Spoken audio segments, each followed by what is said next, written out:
Seguimos con más de noticias Globovisión Salud y vamos a hablar sobre salud mental. Ya Iskel Machado nos acompaña, también conectados con ustedes en redes sociales, también a través de la vía electrónica por el teléfono. Así que estamos conectados, saludando a las personas. Leomar se conecta por acá, también Bermúdez a nivel 5 también nos saluda por acá y se conecta a través del Instagram Live. A Iskel, gracias por acompañarnos, bienvenida.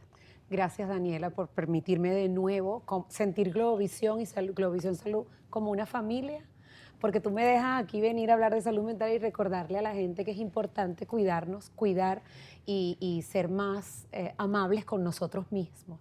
Bueno, dicen que tenemos que tener herramientas, pero a veces nos dicen, bueno, la salud mental se fomenta, el cerebro también se entrena, todas las emociones también, pero a veces es complicado porque a nosotros no nos enseñan desde pequeñitos a hacer esto, o sea, nos enseñan diferentes asignaturas en el colegio, en casa de repente nos enseñan la educación, pero no nos dicen que de verdad podemos tener herramientas para sentirnos bien. Sí, fíjate, yo pienso que así como existe la educación física en el colegio y los niños 2 o 3 veces a la semana reciben instrucción de cómo cuidar su cuerpo, debería de existir una educación emocional para regularnos emocionalmente, que es tan importante para vincularnos, para conectarnos con las personas y para que podamos llevar de forma eficaz la comunicación en nuestra vida con todas las personas con las que nos comunicamos. Entonces, ciertamente, cuando nosotros hablamos de que se conmemora, se celebra y que se hacen acciones y se llama a los gobiernos y a entidades no gubernamentales a hablar de la salud mental, desde hace 30 años la Federación Mundial de la Salud Mental, gracias a la Organización Mundial de la Salud y el apoyo, podemos entonces hablar y hacer ese llamado de que mira, esta es la salud mental, el bienestar de todos nos va a ayudar a todos. El bienestar de la salud de cada uno de los individuos va a tener un mundo más saludable. Por supuesto. Carpio nos saluda por acá desde Maracay, Venezuela, está aquí dentro del país en una de nuestras entidades. Con respecto a ello, cuando estamos muy pequeños, de repente nos enseñan, dependiendo si somos niñas o niños, a gestionar los sentimientos de unas maneras totalmente diferentes. Por ejemplo, la tristeza. Siempre se le dice al niño, al varón, de que no debe llorar, porque no es cosa de hombre, que no es cosa del género masculino. Y en cambio nosotras nos dejan manifestar estos sentimientos de esta manera, pero al hombre se le reprimen todas estas acciones. ¿Realmente esto es bueno? Eso tiene consecuencias. De hecho, por cada, de cada 4 suicidios, 3 son varones y una es mujer. ¿Qué quiere decir con esto? Que el hombre tiene menos recursos para manejar sus emociones.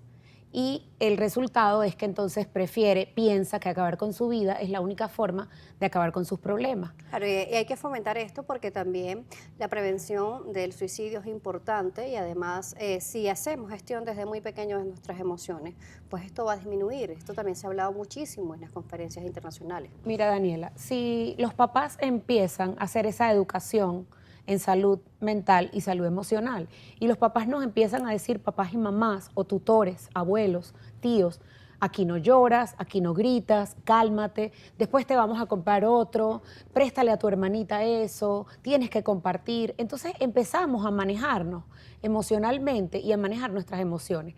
Pero luego hay un divorcio entre las mismas emociones del que está enseñando y su propia vida. Y nuestros niños y niñas aprenden de lo que hacemos más de lo que decimos. De manera que si no hay coherencia entre lo que yo digo y lo que yo hago, mis hijos van a aprender a hacer lo que yo hago y no lo que digo. Entonces necesitamos tener coherencia. Si yo te digo a ti, no pelees con tu hermano, yo no puedo pelear con mi hermana. Claro. Si yo te digo, no le faltes el respeto a tu papá, yo no le puedo faltar el respeto a mi papá delante de ti. Porque entonces ese hijo, esa hija, ellos van a tener un código ambivalente. Entonces, eso es lo que pasa. Es decir, nosotros tenemos que ser cada vez más congruentes y yo creo que hay que tener una responsabilidad cuando te vuelves tutor, cuando te vuelves padre, madre y tú quieres enseñar a tu hijo a que viva un mundo mejor y una vida mejor.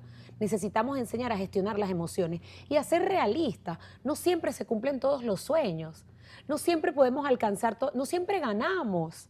Parece que le enseñamos a nuestros hijos solo a ganar y Bueno, no a pero también perder. a veces también está el contraste. También están los padres que enseñan de que casi que todo es inalcanzable, de que no se puede lograr. Lo cual también ese es otro polo. El pesimismo total. Entonces, Ajá. eso No también podemos existe. caer ni en ese pesimismo total y tampoco podemos caer en el optimismo Extremo. extremo, porque la verdad que los extremos, entonces, y eso es a lo que llamamos cuando hablamos de salud mental. Yo digo, en vez de yo enseñarte a ser feliz, te voy a enseñar a estar estable, a tener estabilidad emocional. No cortar las alas, pero tampoco empujarlo al abismo. Correcto, correcto. Sí, esto es importante.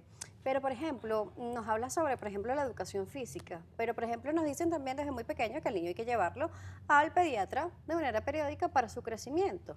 Porque no se fomenta también de repente la visita a un psicólogo desde muy pequeño, que sea como una actividad. Yo creo que, bueno, hay muchas ideas en el mundo, pero a veces pensamos, y esta idea está tan arraigada que aunque estamos en pleno siglo XXI, es que si vamos al psicólogo o al psiquiatra es porque tenemos un trastorno, estamos locos, algo malo está allí. Y no lo hacemos como prevención también de salud. Sí, mira, es más ficción y básicamente la ficción no nos ha ayudado a todos los que trabajamos, al personal de salud mental, psiquiatras, psicólogos y otros terapeutas. Más bien nos tienen una reputación de que has perdido el control de tu vida. Y que solamente. Y básicamente también crees que si perdiste el control de tu vida no lo volverás a recuperar. Porque déjame decirte que puede ser que yo me fracture un hueso de mi cuerpo y ese hueso puede volver a regenerarse. Y yo tengo con la traumatología la oportunidad y la reumatología y la fisioterapia la oportunidad de volver a utilizar ese hueso en mi movilidad de mi cuerpo. Entonces, ¿por qué tengo que creer que si yo pierdo la cordura en un momento de mi vida o si pierdo la cordura en una situación, la pérdida mira, la pérdida de las parejas, por ejemplo, la gente no entiende, pero ¿cómo ella puede sufrir por él? No, ya va.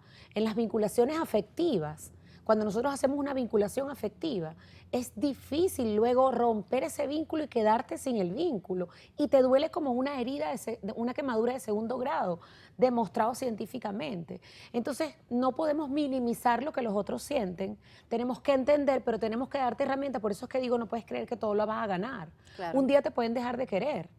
Un día no vas a ser la mejor de tu salón. ¿Y qué pasa? No pasa nada, porque la vida es cíclica, es dinámica. Entonces, lo importante que nosotros tenemos que tener en cuenta es que hay una temporalidad. Es decir, las emociones tienen una temporalidad y cuando no hay la temporalidad, cuando no caducó esa emoción, porque las emociones deben caducar. Y hay que sentirlas, vivirlas, porque si no las reprimimos y eso es un veneno se también vuelve, para el cuerpo, se va para el cuerpo y se convierte en otra enfermedad. Y es que es importante lo que llama somatizar las emociones. Daniela, y es importante entender que del cerebro es el gestor de toda nuestra vida. De manera que sí estamos conectados y sí me duele el corazón cuando me siento mal y sí me duele la barriga cuando me siento mal y me duele la cabeza también por algún problema. Entonces hay que prestarle más atención y no es que nos estamos volviendo locos. Claro, vamos a irnos a una pausa. A regreso vamos a seguir conversando con Esquiel Machado, porque bueno, ya sabemos, gestionar las emociones, seamos niños, niñas, adultos, lo que sea, es importante hacerlo. Esto no va a hacer que seamos más o menos hombres o más o menos mujeres, sino más humanos. Recuerden las redes, @salud_gb, @DanielaJSalas. Volvemos.